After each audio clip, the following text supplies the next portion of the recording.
बात करते हैं स्मार्ट स्टडी हमारी क्या होनी चाहिए, हमें क्या स्मार्ट स्टडी में करना क्या है। किसी भी तरह की इंफॉर्मेशन चाहिए अबाउट बोर्ड्स, अबाउट सीबीएसई, आप इसके सीबीएसई के ऑफिशियल वेबसाइट को फॉलो करोगे। एग्जामिनर के दिमाग में ये आ जाता है कि इसने प्रॉपर सॉल्व नहीं किया होगा, तो आपको जहाँ मार्क्स मिलना चाहिए वहाँ भी मार्क्स नहीं मिलता। जो क्वेश्चंस बनने हैं वो आपसे एक अटेम्प्ट में बन जाते हैं, वो एग्ज़ाम में भी बन जाएंगे। जो नहीं बना दैट्स अ कंसर्न पॉइंट। एक प्रॉपर प्लानिंग के साथ ही हम एक अच्छा गुड मार्क्स अचीव कर पाएंगे, एक्यूरेट आंसर्स कर पाएंगे, एग्ज़ाम अच्छे तरीके से दे पाएंगे। Hello everyone, today I am here to discuss about the boards strategy. हम क्या क्या स्ट्रैटेजी फॉलो कर सकते हैं ताकि बोर्ड्स में हम मैक्सिमम मार्क्स स्कोर कर सकें। ठीक है, तो आज हम वही डिस्कस करेंगे। तो हम क्या क्या फॉलो कर सकते हैं, क्या क्या हमें करना चाहिए, साथ के साथ हम ये भी डिस्कस करेंगे कि हमें क्या क्या अवॉइड करने चाहिए, क्या क्या गलतियां हमें इस वक्त नहीं करनी है। ठीक है, तो फर्स्ट ऑफ ऑल हमें क्या क्या फॉलो करना है, तो हमें स्मार्ट स्टडी करना है। वन बाय वन हम सब पे बात करेंगे।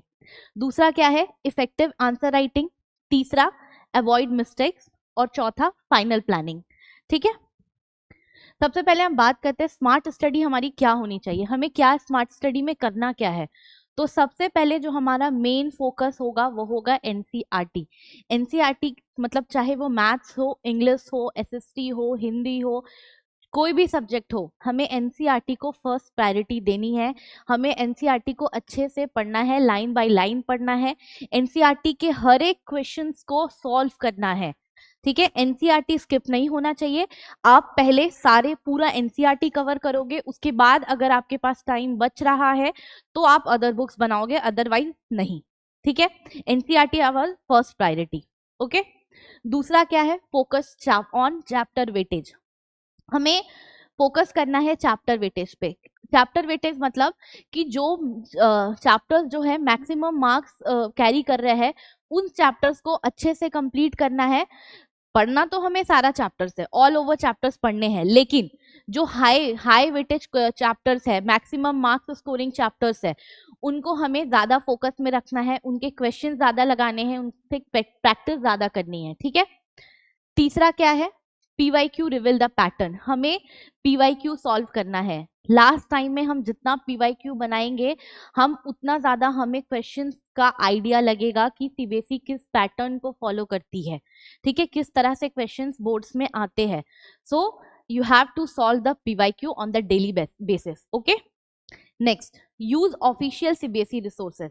आपको किसी भी तरह की इंफॉर्मेशन चाहिए अबाउट बोर्ड्स, अबाउट सीबीएसई, आप इसके सीबीएसई के ऑफिशियल वेबसाइट को फॉलो करोगे। आप इधर उधर से आप फॉलो नहीं करोगे, इधर उधर के न्यूज आप नहीं देखोगे, आपको डेविएट नहीं होना है इस वक्त पे।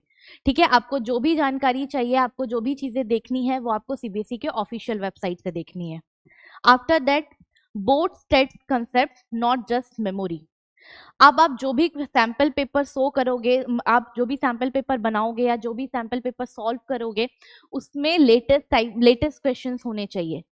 ठीक है, अच्छे क्वेश्चंस होने चाहिए, लेटेस्ट क्वेश्चन होने चाहिए, वैसे सैंपल पेपर्स आप सॉल्व करोगे। और क्या है इसमें, आप ब्लूप्रिंट्स देखोगे, क्लियरली स्टेट्स करोगे कि मार्क्स के डिस्ट्रीब्यूशन प्रॉपर है कि नहीं। ठीक है, और अपना जो स्टडी करोगे वो प्रायोरिटीज बेसिस पे करोगे। प्रायोरिटी देखोगे कि हमें कैसे क्वेश्चंस बनाने हैं, क्या नहीं बनाना है, अननेसेसरी टाइप के क्वेश्चन सॉल्व नहीं करने हैं जो क्वेश्चन एग्जाम्स में नहीं आता है। ठीक है, इससे बस आपका टाइम वेस्ट होगा, प्रॉफिट कुछ नहीं होने वाला। ठीक है, इसके बाद हम नेक्स्ट बात करेंगे इफेक्टिव आंसर राइटिंग। हम अपने आंसर राइटिंग को कैसे इफेक्टिव बना सकते हैं, this is very important in for the board exams. ठीक है, आपका आंसर जितना अच्छा आप रिप्रेजेंट किए होगे, आपने जितना अच्छा लिखा होगा, एग्जामिनर आपको नहीं जानता है पर्सनली, आपसे एग्जामिनर कभी मिला नहीं है, तो आपके आंसर देख के ही वो आपको मार्क्स देगा। ठीक है, तो आपका जो आंसर है वो नीट एंड क्लीन होना चाहिए, एक्यूरेट होना चाहिए, और एक्यूरेसी के साथ साथ आपको एग्जाम में अपना स्पीड भी मेंटेन करना है। ठीक है, स्पीड मेंटेन करना है, क्योंकि अगर मान लीजिए 1 मार्क्स का क्वेश्चन है, आपको उस 1 मार्क्स के क्वेश्चन में हो सकता है आपको 1 पेज का आंसर आता हो, पर आप लिखोगे थोड़ी, क्योंकि आप अगर 1 मार्क्स के क्वेश्चन में 1 पेज का आंसर लिखोगे तो बाकी जो क्वेश्चन है उसके लिए तो टाइम नहीं बचेगा ना आपके पास, फिर आप क्वेश्चन छोड़ोगे, और उस 1 मार्क्स के क्वेश्चन में 1 पेज लिखने के बाद भी आपको 1 ही नंबर मिलने वाला है, वहां पे एग्जामिनर आपको 5 नंबर नहीं देगा। तो आपको ये पता होना चाहिए कि आपको कितने मार्क्स के क्वेश्चन में कितनी पॉइंट्स मेंशन करने हैं, ताकि आपको आपका नंबर भी मिल जाए और आपको 3 घंटे का पेपर आप 3 घंटे में सॉल्व करके आ पाओ, क्वेश्चंस छूटे नहीं। ठीक है, तो पहली चीज हमारी क्या होनी चाहिए, speed and accuracy. Time based practice करनी है हमें 3 घंटे बैठना है, हमें क्वेश्चन जो पैटर्न होते हैं 3 घंटे बैठ के उसको सॉल्व करना है कि हम 3 घंटे में क्वेश्चन सॉल्व कर पा रहे हैं कि नहीं कर पा रहे। आप अभी से जितना प्रैक्टिस करोगे आप एग्जाम में उतना अच्छा परफॉर्म करोगे, क्योंकि एक बार में कभी भी दिमाग 3 घंटे में तुरंत क्वेश्चन सॉल्व नहीं कर सकता। You have to train your brain. ठीक है, after that weekly full length test देना है आपको, ताकि इससे क्या होगा, आपके अंदर कॉन्फिडेंट बिल्ड होगा, आप कॉन्फिडेंस फील करोगे कि आपको आता है। नेक्स्ट क्या है, सेल्फ इवेल्युएशन करना है, खुद को इवेल्युएट करना है कि कहाँ आपने गलत किया है। अगर आप कोई सैम्पल पेपर सॉल्व कर रहे हो या कहीं से भी पेपर दे रहे हो, तो आप क्या करोगे, एग्जाम देने के बाद अपने आप को इवेल्युएट करोगे, आपने कहाँ कहाँ मिस्टेक्स की, क्या क्या मिस्टेक्स हुआ, उस क्वेश्चन को हाईलाइट कीजिए, दोबारा बनाइए, दोबारा रिवाइज कीजिए उस कंसेप्ट को, ताकि आपका वो कंसेप्ट दोबारा से स्ट्रांग हो सके। और वो जो अवॉइड आपने टेस्ट में किया है वो मिस्टेक्स आप एग्जाम में ना करो। ठीक है, नेक्स्ट है नीटनेस एंड स्ट्रक्चर। क्या क्या होना चाहिए, clean legible answer sheet makes a good impression on the examiner and is easier to check. Examiner look for well structure and answer with the key points highlighted. Mean मतलब क्या है, बहुत ज्यादा काटना चीसना ये सारी चीजें नहीं करनी है कॉपी पे। आप मैथ्स बना रहे हो, आप यहाँ मिस्टेक किया, आपने कट कर दिया, फिर आप दोबारा बनाया, आपने कट कर दिया, इससे क्या होता है, एग्जामिनर के दिमाग में ये आ जाता है कि इसने प्रॉपर सॉल्व नहीं किया होगा, तो आपको जहां मार्क्स मिलना चाहिए वहां भी मार्क्स नहीं मिलता। राइट, तो आपको अपनी कॉपी क्लीन रखनी है। ठीक है, जो चीजें आपको आती है पहले आप प्रॉपर उसको सॉल्व कीजिए, कॉपी गंदा नहीं करना है। ठीक है, प्रॉपर तरीके से उसको मेंटेन करना है, सेक्शन वाइज बांटना है, हर सेक्शन में जो सेक्शन का क्वेश्चन है उसको सॉल्व करना है, मिक्स नहीं करना है, ये सारी चीजें अवॉइड करनी है। नेक्स्ट क्या है, टेक्निक क्या क्या होना चाहिए फॉर द एक्स्ट्रा मार्क्स, ताकि आपको मार्क्स अच्छे मिल सके। तो हमें कीवर्ड्स लिखना है, कीवर्ड्स को हाईलाइट करने हैं, कीवर्ड्स लिखने हैं। अगर आप कोई आंसर लिख रहे हो, जैसे मान लो इंग्लिश में कोई आंसर लिख रहे हो, कोई वर्ड आ रहा है जो कि उस आंसर से बहुत ज़्यादा रिलेट करता है, तो आप उसको हाईलाइट करो। राइट, जैसे आप एसएसटी का आंसर लिख रहे हो, तो एसएसटी में अगर किसी जगह का नाम आ रहा है तो उस प्लेस के नाम को हाईलाइट करो। ठीक है, उसके बाद नेक्स्ट क्या है, अंडरलाइन करना है आपको, अंडरलाइनिंग यूज करनी है। आप अगर कोई आंसर लिख रहे हो, जैसे आपको किसी चीज का डेफिनेशन लिखना है, तो उस डेफिनेशन को लिखने से पहले डेफिनेशन जिसका लिख रहे हो उसको अंडरलाइन करो एंड देन आंसर रिप्रेजेंट करो। ठीक है, उसके बाद डायग्राम और फ्लो चार्ट, एसएसटी साइंस में तो आपको डायग्राम्स बनाने हैं, फ्लो चार्ट बनाना है, ताकि आंसर और अच्छा हो सके। आपने अगर एक मान लो 5 मार्क्स का क्वेश्चन आपके पास आया है, मान लो डबल सर्कुलेशन आपको बताना है। ठीक है, तो एक बार जब आपने डबल सर्कुलेशन पूरा लिख दिया, आप उसको एक बार फ्लो चार्ट डायग्राम में भी लिख दो। राइट, इससे क्या होगा, आपका इंप्रेशन कॉपी पे बहुत अच्छा जाता है। ठीक है, जब भी आप डायग्राम ड्रॉ कर रहे हो या मैप्स पे मार्क कर रहे हो, एकदम क्लियर मार्किंग करो। ठीक है, डायग्राम्स ड्रॉ करे, प्रॉपर डायग्राम ड्रॉ करो। ओके, इसके बाद इंपॉर्टेंट, अभी मैंने बात की थी कि आपके जो भी इंफॉर्मेशन लेने हैं वो सीबीएसई के वेबसाइट से ही लेने हैं, उसी की कुछ इंफॉर्मेशन है। तो हमें क्या क्या फॉलो करना है, student will divide the answer book in 3 section in science and in 4 section in social science for writing answers. Okay, next क्या है, replies of question are to be written only within the space identify for the concern section only, हमें mix नहीं करना है।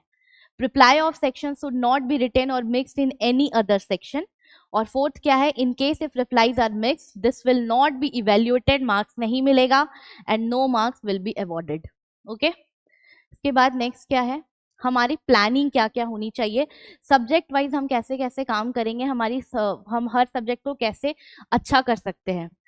तो आपको अगर maths की बात करें, अगर साइंस की बात करें, अगर एसएसटी की बात करें, ठीक है, तो इन सब चीज़ों में आपको करेक्ट कीवर्ड्स फॉलो करने हैं। इंग्लिश में भी आपको कीवर्ड्स फॉलो करने हैं।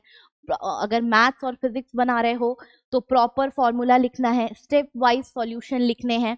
इसके बाद अगर बायोलॉजी है, एसएसटी है, तो आपको नीट एंड क्लीन डायग्राम रखना है विथ लेबलिंग और करेक्ट। अगर फिजिक्स में आंसर लिख रहे हो तो आपको यूनिट लिखना बहुत ज़रूरी है। ठीक है, इसके बाद आता है golden rule for numerical writing. Numerical writing के लिए गोल्डन रूल क्या है, जब भी आप न्यूमेरिकल सॉल्व कर रहे हो, मैथ सॉल्व कर रहे हो, तो जो भी गिवन है पहले उसको लिखो, क्या फाइंड करना है वो लिखो, फॉर्मूला क्या लगा रहे हो वो लिखो, देन कैलकुलेट करो, आफ्टर दैट जो आंसर आया है वो लिखो।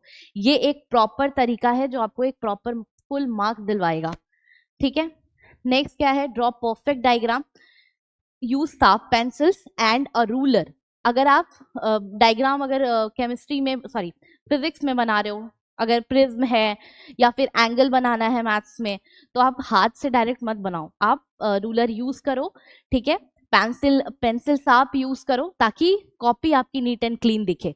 बायोलॉजी में बना रहे हो तो प्रॉपर डायग्राम बना के लेबलिंग करो। ठीक है, इसके बाद do not shed unless required, जब तक रिक्वायर्ड ना हो शेडिंग नहीं करनी है, ड्राइंग नहीं है।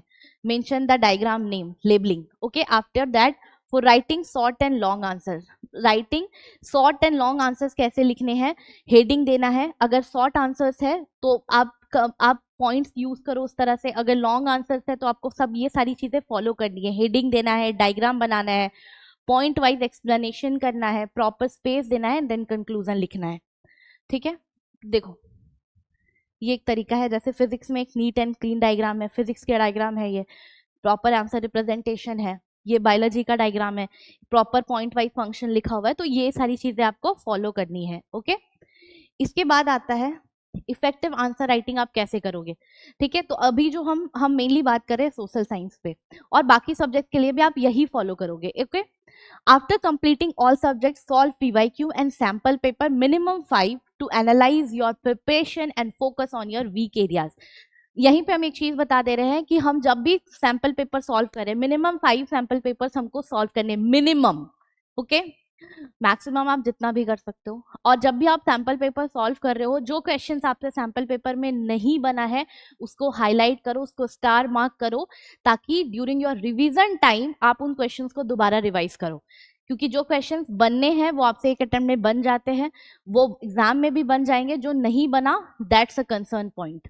ओके, इसके बाद revise the most important prescribe map like national movement centres, INT session, history and soil, national park, dams, major ports, major iron and steel plants and software parks. ये सारी चीजें आपको फॉलो करनी है। Revise making each location 2 to 3 science location आपको 2 से 3 बार maps में देखने हैं ताकि वहां गलती ना हो, एग्जाम में गलत ना हो। And attempt map work with neat and accurate labelling. Okay, next है हमारा use small headings in capital. Capital लिखते वक्त स्मॉल हेडिंग यूज करो, बुलेट पॉइंट्स यूज कीजिए, अंडरलाइन करो कीवर्ड्स को। Right 3 and 5 marks answer in points instead of long paragraphs. Answer को आप पॉइंट वाइज लिखो ताकि आप पैराग्राफ अवॉइड करो। ठीक है, आंसर अगर पॉइंट में लिखोगे तो आप अपने सारी चीजें जो मेन पॉइंट्स होगी वो लिख भी दोगे और बहुत लंबा आंसर नहीं लिखना पड़ेगा। इवेल्युएटर्स लुक फॉर की terms and points, not story style writing.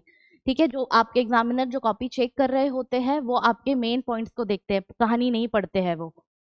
Try not to leave case based study question, कोशिश करना केस बेस्ड स्टडी क्वेश्चन को ना छोड़ो क्योंकि ये 17 मार्क्स का है, 12 marks and map based question जो है वो 5 मार्क्स है। मतलब केस स्टडी 12 मार्क्स का है और 5 मार्क्स का मैप क्वेश्चन है, टोटल मिला के हमारा 17 मार्क्स है। ठीक है, तो कोशिश करना ये ना छूटे, आप इसके लिए प्रैक्टिस करना। अब हमें मिस्टेक्स क्या क्या अवॉइड करनी है। मिस्टेक्स हमें जो अवॉइड करना है वो है क्वेश्चन को प्रॉपर पढ़ना है, आधा क्वेश्चन पढ़ के नहीं छोड़ना है। ठीक है, ताकि आप आंसर पूरा करो। Choose the question you can attempt best, वो क्वेश्चन चूज करो, और में रहता है वो क्वेश्चन चूज करो जो आप बेटर अटेम्प्ट कर सकते हो, एकदम अच्छे से जिसका आंसर लिख सकते हो। Always so proper steps to get full marks, आप प्रॉपर सारे स्टेप्स लिखो आंसर के लिए, जैसा भी मैंने बताया, ताकि आपको फुल मार्क्स मिले, एग्जामिनर कहीं भी मार्क्स ना काट सके। Draw NEET diagram and level them correctly, एक नीट एंड क्लीन डायग्राम बनाना है, उसको लेवल करना है। ऐसा नहीं है कि मैम क्वेश्चन में नहीं बोला था लेवलिंग इसलिए मैंने नहीं किया, बेटा ये नहीं करना है। ठीक है, अगर लेवलिंग नहीं भी बोला हो फिर भी आपको लेवल करना है।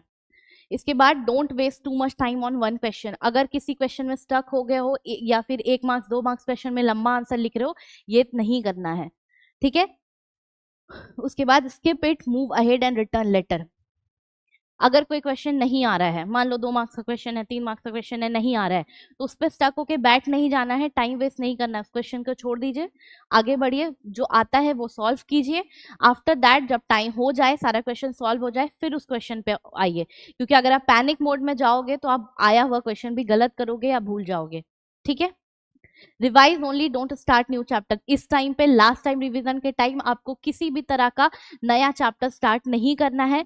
आपके पास जो शॉर्ट नोट्स है, आपने अगर फॉर्मूला नोट्स बनाया है, नहीं बनाया है तो बनाइए, फॉर्मूला जो बनाया है उसको रिवाइज कीजिए, दिस इज मोर हेल्पफुल। ठीक है, इस टाइम पे कोई भी नए चैप्टर स्टार्ट नहीं करने हैं, ना वो नया चैप्टर पूरा होगा, ना पुराना चैप्टर रिवाइज हो पाएगा। Okay, after that a proper plan builds confidence and accuracy. एक प्रॉपर प्लानिंग के साथ ही हम एक अच्छा गुड मार्क्स अचीव कर पाएंगे, एक्यूरेट आंसर्स कर पाएंगे, एग्जाम अच्छे तरीके से दे पाएंगे। हमारी प्रॉपर प्लानिंग नहीं होगी तो हमारा एग्जाम भी अच्छा नहीं जाएगा, हम खुद भी सेटिस्फाई नहीं होंगे। ठीक है, so all the best for your examination, thank you so much.